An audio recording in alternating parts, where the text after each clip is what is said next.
chegar vivo ali no intervalo, descansar alguns jogadores e tentar ver o que esses caras poderiam fazer na segunda etapa. Quando volta, o Corinthians toma um segundo gol e aí o VAR anula por impedimento, porque o jogador realmente está voltando da posição de impedimento e tira a bola do Félix Torres. O Corinthians toma esse susto e aos 15 minutos estava programado, entra Yuri Alberto, Bidon e Carrilho. E aí vira outro time. Você se aproveita que o América de Cali, para minha impressão, vendo pela TV, que ele estava bem mais cansado. A intensidade que o América de Cali colocou na primeira etapa, ela não era a mesma na segunda etapa. Então você junta as duas coisas, um time adversário mais cansado e o seu titular e o seu time reforçado com 3 jogadores muito diferentes, que são Carrilho, Yuri Alberto e Bidon. E aí o Corinthians começa a colocar volume, começa a perder gol e me parecia meio só uma questão de tempo, saiu o empate, mais uma grande jogada. O Corinthians vem fazendo gols bonitos, assim, de construção, 2 deles contra o Vasco, muito bonitos, os 3, na verdade, né, apesar de o terceiro ter sido contra, e ontem, mais uma vez, Carrilho num tapa para o Mateuzinho, uma parede do Héctor Hernandes, que para mim foi o melhor jogador do Corinthians, o espanhol. E a minha tese, teve muita gente que votou no Carrilho como o melhor em campo. A minha tese é, o Héctor jogou bem com o time mal e jogou ainda melhor com o time bem. Então ele jogou bem até com o time que quando não estava no primeiro tempo ele era o menos pior, enfim. Era o cara mais lúcido, ótima recuperação do espanhol. E aí dentro daquelas aberrações que a dupla Dias fez contra o Huracan, essa foi mais uma, né? O cara vinha de um gol na Bahia, com a confiança lá em cima, ele vai e põe o Giovani no intervalo e deixa o Héctor no banco. Entre todas aquelas aberrações que fizeram o Corinthians perder por Huracan e quebrar uma invencibilidade de 23 jogos na sua casa há 8 meses, a dupla Dias teve muita culpa naquilo ali que aconteceu aquela noite. Ontem não, achei que eles fizeram tudo muito certinho, não quebraram o sistema, nem perderam o jogo, mantiveram o jeito que tinha que manter o time, trocar as peças que tinha que trocar, e o Corinthians então sai com um resultado que eu julgo bom, muito bom. Não é ótimo? Não é ótimo. O ideal era ganhar lá para devolver, entre aspas, a derrota em casa? Era. Mas é aquela coisa, você fez 1 ponto e você não deixou o América de Cali fazer 2. O que numa fase de grupos ela é muito importante, porque agora você recebe o América de Cali na sua casa. Do jeito que está hoje, está 4-1. Só que você tem o Cali na sua casa. Então, com o Cali você meio que resolveu aquela sua, entre aspas, diferença. Se não der para pegar o Huracan, o Cali talvez você consiga com essa diferença de 3 pontos. Você ganha do Racing fora. Isso. Claro, eu estou contando aí com essa 6 pontos. De não dar brecha com os uruguaios. Então, foi um bom resultado. O Corinthians conseguiu seus objetivos, que era não perder, não deixar o Cali fazer 3 pontos e cuidar de vários dos seus jogadores pensando no Campeonato Brasileiro. Então, se você colocar isso como objetivos, todos eles foram cumpridos. Você poderia ter cuidado dos jogadores e ter perdido o jogo. Aí não teria cumprido todos os seus objetivos. Colocando o empate como resultado, conseguindo segurar vários dos jogadores, deixando outros para se recuperar no Brasil, eu acho que a noite é uma noite a ser comemorada pelo torcedor. Acabou sendo um resultado satisfatório. O grupo está aí, o Corinthians está vivo ainda na Copa Sul-Americana. E agora vai para o derby, podendo recuperar alguns caras, enfim, alguns jogadores e um pouco mais forte. E aí quem tiver condição vai para o jogo, não vai ter nada de deixar jogador no banco. Mas me parece interessante essa minutagem. Eu vou dar o exemplo do Carrilho. Contra o Vasco, ele sai no intervalo. E ontem ele entra aos 15 do segundo. Ou seja, de 180 minutos possíveis, ele jogou 75.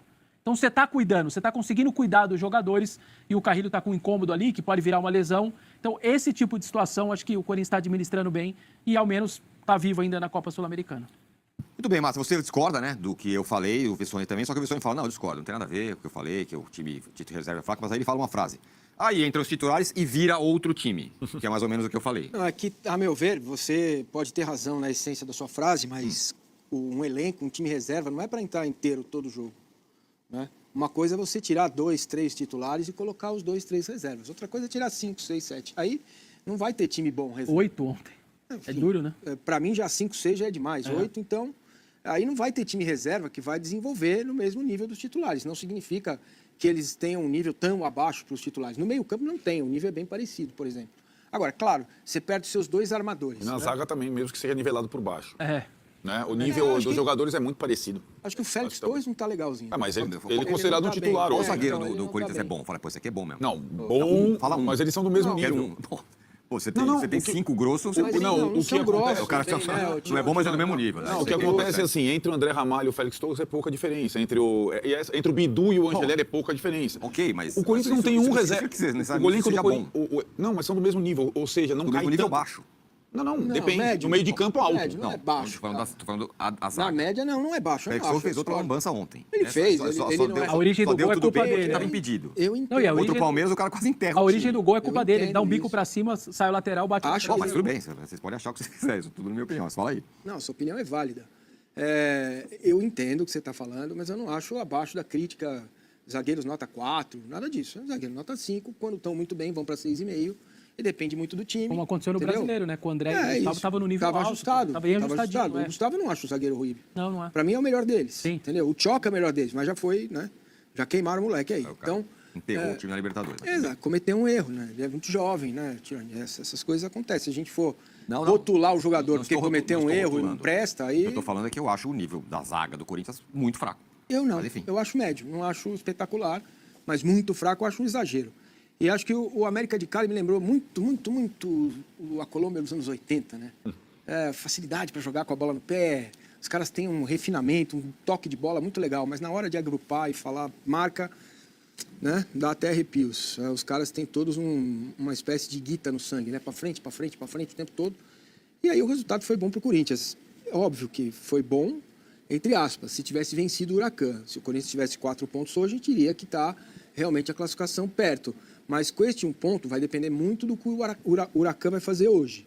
Se o Huracan ganhar, o Corinthians vai ficar a 5 pontos do Huracan. O que vai obrigar o Corinthians a disputar a vaga com o Huracan e ganhar do Huracan na Argentina, certo? Contando que ele vence os outros 3 jogos, né? Então ainda não é uma situação confortável, mas está tudo bem, porque a prioridade é o Campeonato Brasileiro. Muito bem, a galera já tá mandando mensagem aqui. O Luiz cadê ele? Tem uma mensagem muito boa aqui do Luiz. Fala, Luiz. Luiz Ângelo. Corja. Ô, Essa sim, Corja. Seus Corja. Não tente interpretar o sentimento e o amor dos corintianos. É impossível saber não sendo corintiano. Simples. Por isso somos especiais diante da mediocridade e sentimento de outras torcidas. Ele manda uma outra, melhor ainda. Certo. Ele manda essa aqui, quer ver? Que conversa mole dessa Corja, seus Corja. O Corinthians interessa aos corintianos, ponto. Vocês não sabem do sentimento do corintiano, entendeu, Massa? Entendi. Portanto, nada do que pressupõe saber do Corinthians condiz conosco. Então, eu tô indo embora, valeu, obrigado. Tá encerrando o G4. Vai ficar só o por aqui. Vessa e o Pança do G4. Fala aí, Arnaldo. Tá bom? Não tá. Eu acho que, para mim, a Sul-Americana continua comprometida. Acho que esse ponto é insuficiente. O Corinthians vai ter que fazer muito para ficar com a segunda vaga. Ele poderia ter morrido ontem, então ele sobrevive com aparelhos com ponto em Cali. Agora, O Racing apronte hoje, mas é difícil. né? a não ser que aconteça um resultado muito inesperado, que é o Racing tirar ponto do Huracan na Argentina. Onde é o jogo? Na Argentina? Na Argentina. Mas se ele ganha, também bola. Fica na frente Tese. do Corinthians. Então. Não, se ele ganha em bola, e aí, de fato, como o Vessone falou aí, que você começa a ter outro cenário, distribuição de pontos e tal. Isso pode acontecer se o Racing surpreender, sim. Sobre o Corinthians reserva, o titular, eu acho que, no final das contas, a gente não diverge muito. A questão, quando você fala da zaga do Corinthians, inclusive a titular, é o setor mais fraco do time. Titulares ou reservas. Nenhum zagueiro é uma sumidade, eu concordo com você, Tironi. Só que eles são mais ou menos no mesmo nível. Tanto que a zaga ano passado, ou esse ano, começou com Kaká e André Ramalho. Começou com Kaká e André Ramalho. Passou para Choca e André Ramalho. Foi agora, no final do Paulista, era Gustavo Henrique e Félix Torres. Eles são mais ou menos o mesmo. O Corinthians só não tem um reserva, que é pro Mateuzinho. Isso a gente falou desde o ano passado. Ele liberou o Fagner, ficou sem um reserva. Tanto que improvisou o Charles na Bahia, né? Improvisou o Charles na Bahia, o Léo Maná é da base, mas ainda não aguenta. E o outro menino jogou contra o São Paulo, que aqui tem o nome, que eu gosto do nome dele, como é que ele chama? O lateral Jacaré. direito. Jacaré. Jogou contra o São Paulo no Sub-20 na segunda-feira, na derrota por 3-2, voltou para o Sub-20. Nessa posição, ele vai ter que usar o Mateuzinho mais vezes. E foi o Mateuzinho quem participou do gol, né, do 1-1. Acho que o Corinthians tem uma forma, talvez o time brasileiro tenha a forma de jogar mais conhecida, nossa agora, pela sequência. Triângulo no meio, um meio armador, 2 atacantes. Ou triângulo no meio e 3 atacantes, quando não tem o Garro e o Coronado. Quando sai disso, normalmente dá M. Não consegue... Toda vez que... Como foi em Guayaquil. Né, foi muito ruim e perdeu o jogo e possivelmente a vaga na Libertadores. Agora, tem uma questão também que envolve o adversário. E aí me chama muito a atenção como trabalha a dupla Dias. Talvez, olha, dos grandes clubes do Brasil, seja aquele que menos conhece adversário. Menos sabe como o adversário vai jogar. Qual é a quantidade de vezes que, sobretudo como visitante nos primeiros tempos, o Corinthians não acha a bola, não acha... Pode ser com o titular, com o reserva, com o sub-20, não entende o jogo. Muitas vezes ele consegue ainda reverter, equilibrar, achar um negócio, como foi o caso. Talvez o 2-0, se não fosse anulado pelo VAR, a gente nem estaria falando das chances do Corinthians. Como foi em Guayaquil. né?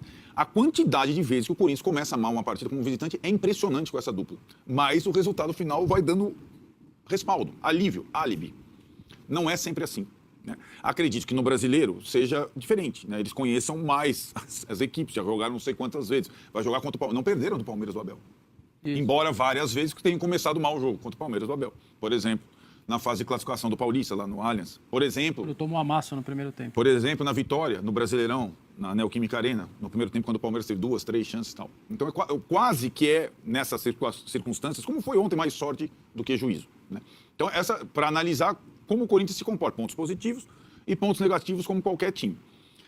A priorização do brasileiro, né, Massinho? É aquilo. Eu acho que o que a gente discutiu ontem, com um elenco desse, quarto elenco em investimento, para mim, com essas poucas diferenças entre titulares e reservas, salvo raras exceções, o Hugo é insubstituível, o Garro também, o Memphis também, o Yuri também, talvez, em nível, o Corinthians, até pelo outro nível de exigência que tem hoje o Palmeiras, o Flamengo e o Botafogo, ele tem que brigar pela ponta do brasileiro, né?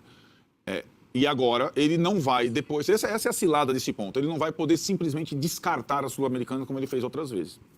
Até pelo discurso do Ramon dias depois. Temos um ponto, vamos jogar agora contra o Racing, que em tese é o mais fraco, fazendo 3 pontos vai para 4 e começa a ter, de fato, chance matemática e talvez, pela derrota no início, ele sangre até o fim na Sul-Americana. O que significa que essa coisa de priorizar o brasileiro vai sofrer algumas adaptações. Vamos ver com quem o Corinthians vai pegar no sorteio da Copa do Brasil hoje, né? Contra quem ele vai jogar, qual vai ser a logística, qual que vai ser, porque todos terão essa novidade no calendário a partir das 15 horas de hoje. Então, para equilibrar chances nas 3 frentes, eu ainda estou curioso, porque, para mim, o ponto ele não foi suficiente para colocar o Corinthians, de fato, na briga pela liderança, mas foi suficiente para o Corinthians não descartar a competição. Então, tem uma armadilha nesse resultado, na minha visão, estratégica, né? Se o Corinthians perde ontem, a partir do próximo jogo, era botar o reserva sempre. Agora eu já não sei, né? Vamos ver como é que vai reagir a dupla Dias. Como vai reagir a dupla Dias? O Arnaldo tem razão, assim, não dá para você descartar uma coisa que você está vivíssimo, independentemente do que aconteceu hoje à noite, mesmo que o Huracan vença, vá a 6, você não está, classificam 2. Vai ter um playoff antes? Vai ter um playoff, mas o segundo vai passar de fase.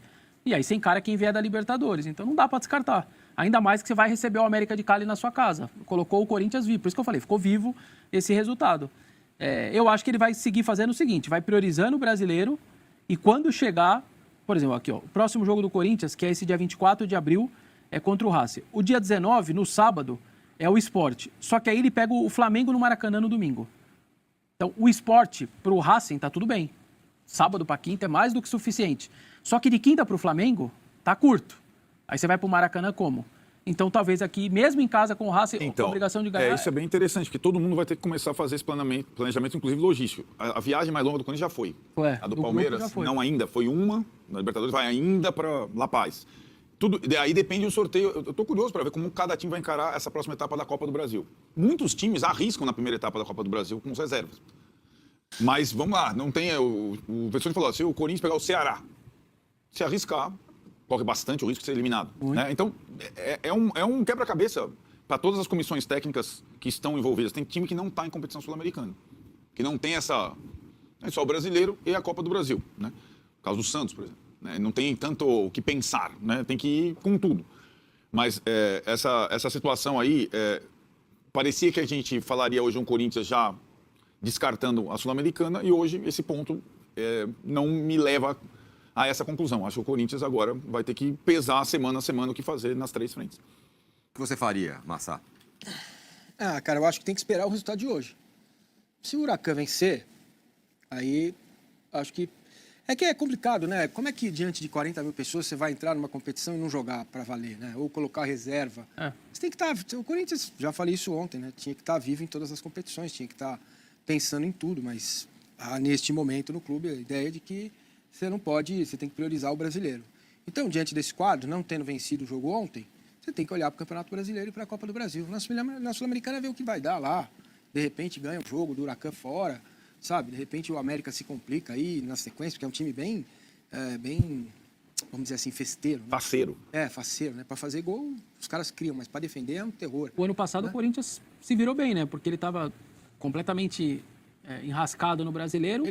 E ele foi levando, chegou às 2 semifinais, Copa do Brasil e Sul-Americana, Se ele mesmo com o time ganhar, reserva e tal. Então, se ele ganhar, se ele fizer mais 9 pontos, com 10, cara, Então, vai depender o jogo do Huracan, né? essa lembrança vale a do ano passado, porque o elenco é praticamente o mesmo fora o Fagner, né? Então o Corinthians, durante bom tempo nessa competição, lá jogava com Fortaleza, com o time de reserva inteiro. O Ronaldo jogando, né? E conseguiu ir levando, né? É isso.